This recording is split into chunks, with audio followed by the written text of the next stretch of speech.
আজকে আপনাদেরকে সবাইকে ডাকা হয়েছে একটা কারণে যে বাগদায় থানায় এলাকায় সকালে 10টা নাগাদ পুলিশ খবর পায় যে মালিপুতা বটতলা একটা জায়গা রয়েছে, ওখানে একটা ওপেন টেম্পল, ওখানে মা শীতলা দেবী যে মূর্তি ছিল ওটা কেউ বা কারা ভেঙে দিয়েছে, আর একটা যে শিবলিঙ্গ ছিল ওটা ওখান থেকে মিসিং আছে। পুলিশ খবর পাওয়ার সঙ্গে সঙ্গে ইমিডিয়েটলি ওখানে যায়।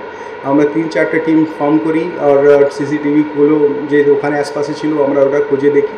তখন আমরা পাই যে একজন স্থানীয় নিবাসী যার নাম হচ্ছে অশোক ঘোষ, ওখানে ওনার মুভমেন্টটা দেখা গেছে। পরবর্তীকালে আরও যে স্টেটমেন্ট পেয়ে আমরা জানতে পারি যে উনি ওখানে গিয়ে এটা মানে মূর্তিকে ভেঙেছেন, একটা শিবলিঙ্গ যে ওখানে ছিল ওটাকে ওখান থেকে তুলে নিজে বাড়িতে নিয়ে যান।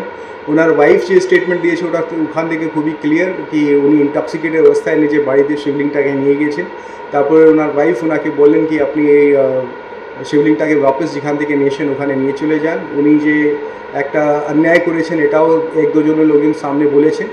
ইমিডিয়েটলি সঙ্গে সঙ্গে ওনাকে আইডেন্টিফাই করার পরে পুলিশ ডিটেইন করে, একটা স্পেসিফিক মামলায় কেস করে ওনাকে কালকে চালান করে বনগাঁও কোর্টে পাঠানো হবে। এটা নিয়ে প্রথমত একটা গুজব ছড়ানোর ব্যাপার হচ্ছিল, লেকিন ইমিডিয়েটলি যেহেতু পুলিশ সঙ্গে সঙ্গে কেসটাকে ডিরেক্ট করেছে, এটা আমার যে লোকাল টিম আছে ওখানকার এসডিপিও, ওসি বাগদা সহ অন্যান্য অফিসাররা, আমি সবাইকে প্রশংসা করছি। আশা করি এরকম কাজ ওনারা করতে থাকবেন। সিসিটিভি খুবই ইম্পর্টেন্ট এখানে একটা কাড়ি রয়েছে। আপনারা জানেন কি সিসিটিভিতে দিয়ে আমরা রিউমার মঙ্গারিংটা খুবই কেটে যায়, রিউমার কে সরাতে পারে না। যে সিসিটিভি যে আমরা ক্যাপচার হয়েছে ওনার যে মুভমেন্টটা পেয়েছি এটার জন্য আমরা ডিস্ট্রিক্টে একটা ড্রাইভ নিচ্ছি। নেক্সট 2-3 মাসের মধ্যেই আমরা খুব ভালো নাম্বার এখানে সিসিটিভি ইনক্রিজ আগে করেছি। আরও এটা মিক্স পকেট এলাকায় যেখানে রয়েছে বা এরকম কিছু জায়গায় যদি থাকে ওটাও আমরা সিসিটিভি আয়তায় নিয়ে আসবো।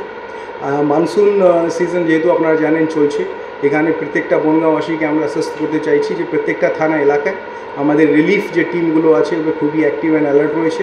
অনারেবল সিএম ম্যাডাম ইনস্ট্রাকশন অনুযায়ী আমাদের রেসপেক্টেড ডিজিপি স্যার ওনার যে ইনস্ট্রাকশনগুলো রয়েছে আমরা আমরা যে ব্যবস্থা আছে, আমরা যে ডেভেলপমেন্ট আছে ওটা অলরেডি মনিটর করছি। কোথাও যদি কোনো প্রবলেম থাকে ইমিডিয়েটলি পুলিশ ইন্টারভিউ করবে আর রিলিফ যে কার্য আছে ওটা করাবে।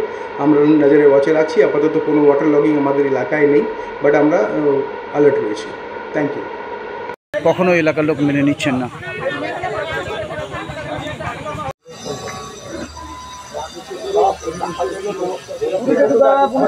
আমরা কিন্তু যেরকম ধরনের অসভ্যতা এরকম আচরণ কেউ করতে পারিনি।